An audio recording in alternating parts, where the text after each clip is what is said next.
Hey, welcome to your Math 116 class. This is technical mathematics. We're going to take a look at signed numbers here first. We're going to talk about the basic sets of signed numbers to begin with. Let me move this down a little bit. So here's your set of real numbers. First of all, your natural numbers, your counting numbers. Sometimes you'll see that symbol for your natural numbers. Your whole numbers include 0, so 0, 1, 2, 3, etc. The integers also include, which you'll see this symbol for the integers. I'm sorry, I didn't draw that very good. Includes your negative numbers, your rational numbers. You'll see with that funky looking Q there. And that's anytime it's A over B. It has to be able to be written as A over B, where A and B are both integers. So like 1/3, for example, is an integer, or -2/7. In decimal form, these rational numbers will either keep going and repeat a pattern, like that 0.1 repeated, or 1/3, of course, is 0.3 repeated. So it'll either repeat a pattern of some sort, or it'll terminate, like 0.2, which is 2/10, same as 1/5.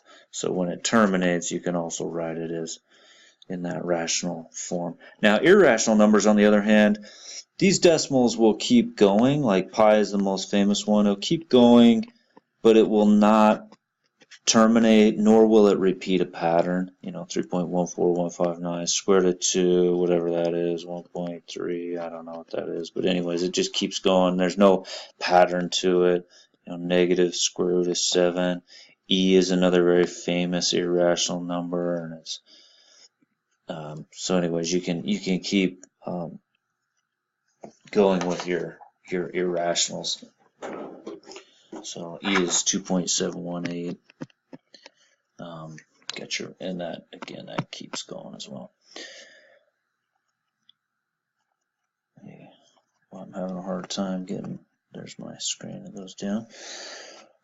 We can use integers to describe each of the following situations. So you'd be asked to do this on your homework. So if you're just going to give a verbal description like this one, 13 degrees Fahrenheit above 0. So that's why you got the plus on that 13. A loss.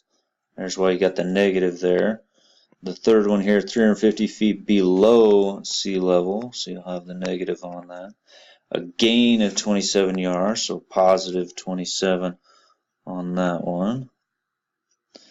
If you're placing numbers on a number line, you punch in pi, so you know that's 3.14159 or blah, blah, blah. So it's got to be between 3 and 4, but a little closer to the 3.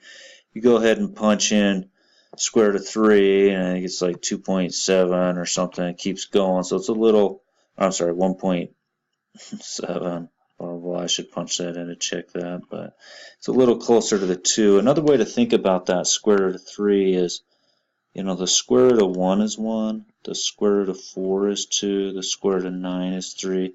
So the square root of 3 is going to be between square root of 1 and square root of 4. So it's going to be a little closer to that 2. Square root of 3 is a little closer to that square root of 4. And then you can 0.345, it's not quite 0.5. 0.5 would be halfway between 0 and 1, so it's to the left of that 0.5, a little closer to the 0. -7.6, you could put that in as a, if you wanted to, as a mixed number. That's -1 and 1/6 of the way more, so it's a little further past the 1 there. -3.5, it's 3 and halfway to the 4. 3 and 5/10, -3 and 5/10 on that. Here's another one, graph -4.7, so you're 4 and 7/10 of the way, so you're about right, I'm having a hard time, 4 and 7/10 of the way over to the 5. Now if you're ordering numbers, so you can do that a couple different ways. If you want to put that on a number line, you can do that. And it just helps you order them. There's your -9. And then your -8.3 is about right there. So your -9's right there. -8.3 is right there. Sorry, this pen is just not the greatest thing I'm finding out. 1, 2, 3, 4, 5, 6, 7, 8, 9 is right here. There's your 9. So from smallest to largest, from left to right, it'd go -9, -8.3, and then the 9 to go from smallest to largest there. Alright, how about your inequality symbol? So that sign means less than. I remember that because it points left. So less than, it points left. Greater than points to the greater numbers. It's pointing right, so I think greater than is pointing to the bigger numbers on the number line. You've got not equal to, you've got less than or equal to, you've got greater than or equal to. So in the homework, you're just going to use less than or greater than to make this statement true.